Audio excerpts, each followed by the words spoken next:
Hello, everyone. It's Christy and Tanner from Common Sense Education. We are here again to tell you about a cool tool that you might be able to use in your classroom. Today, it's Tanner's turn. And Tanner, if you could go ahead and tell us all about what you discovered. So the site I'm going to show you today was a neat little find via PBS and their NewsHour program, but also in partnership with the Library of Congress, which has been funding a variety of learning resources for classrooms that make use of the kind of treasure trove of research materials and primary sources in the Library of Congress. This site, called Journalism in Action, is one of those projects they helped to make along with PBS NewsHour. It scored very well for us. It is completely free, as a PBS product should be. It is, for us, grades 8 to 12, although the site itself would cover standards in grades 6 through 12, but we kind of found it more suitable for 8 through 12. So let's take a look. It's called Journalism in Action. It is a fusion of civics learning through the lens of primary research, but studying the contributions of journalists throughout history, which is kind of a cool concept. So this can work for students and curriculum that's focused on learning about journalism, journalistic ethics, journalistic history, but can also work for social studies classrooms. And it also gives you that great kind of exposure to textual analysis that would work for ELA classrooms as well. And the site's broken down into 10 what they call investigations. They're kind of like case studies or little mini units, perhaps.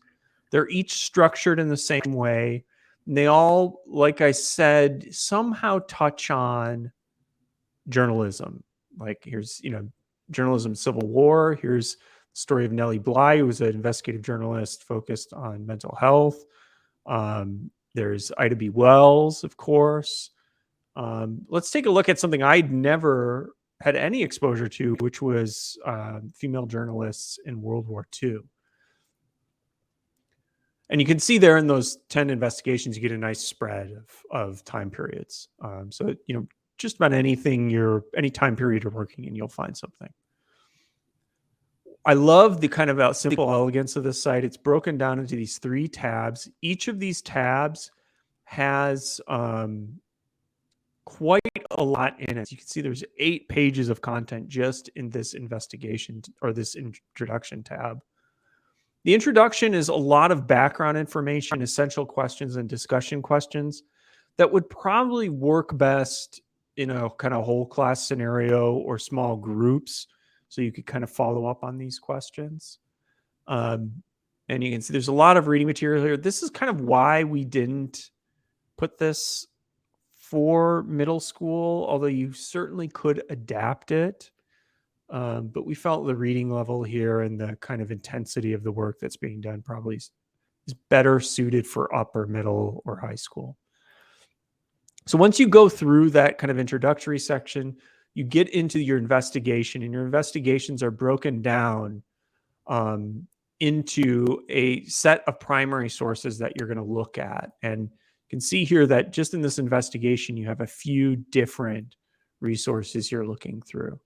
And they often focus on individuals or specific moments in history that are really quite interesting. One of the coolest features is you have this primary source, and then you have this nice little magnifying glass tool where you can really look into the details of this source and read through it. This is good for accessibility as well. Sometimes when you look at these sources on a website, you can't see anything in them. They're just a little bit of a mess. I found with these, you really can actually dig into the sources, even those as far back as like the 18th century. And then they'll have questions to follow up on your study of a source. They also have this annotation mode where you look at an image and you can click and drag and enter an annotation to kind of answer these questions to help students kind of gain media literacy skills.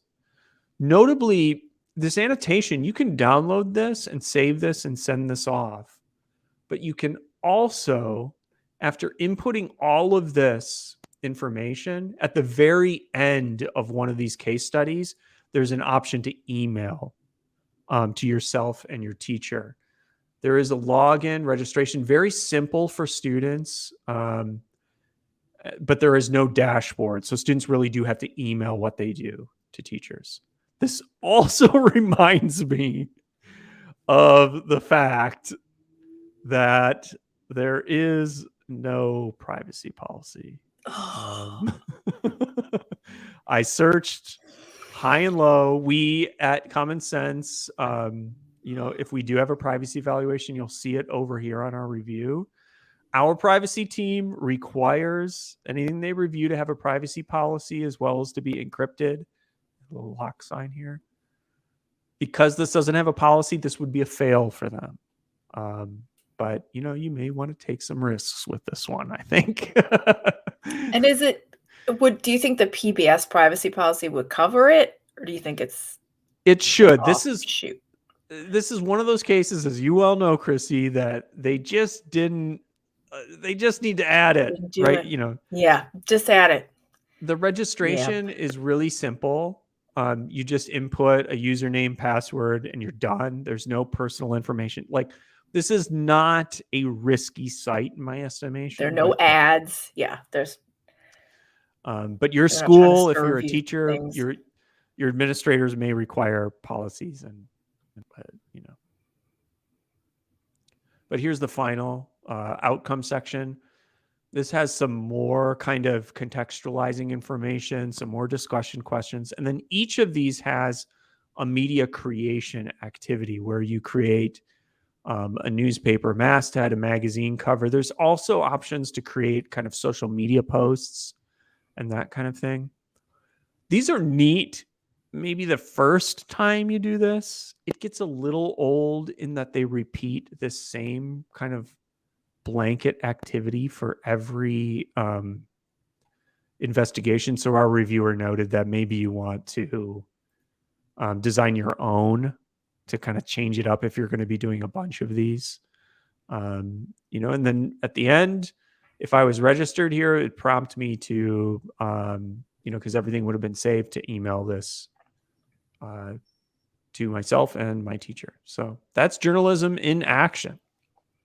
I love that they have those creative options at the end, and it's not just answer these questions. I was actually just talking to my daughter, who's 12, last night, and anything creative, anything about art or creating something, that is her jam.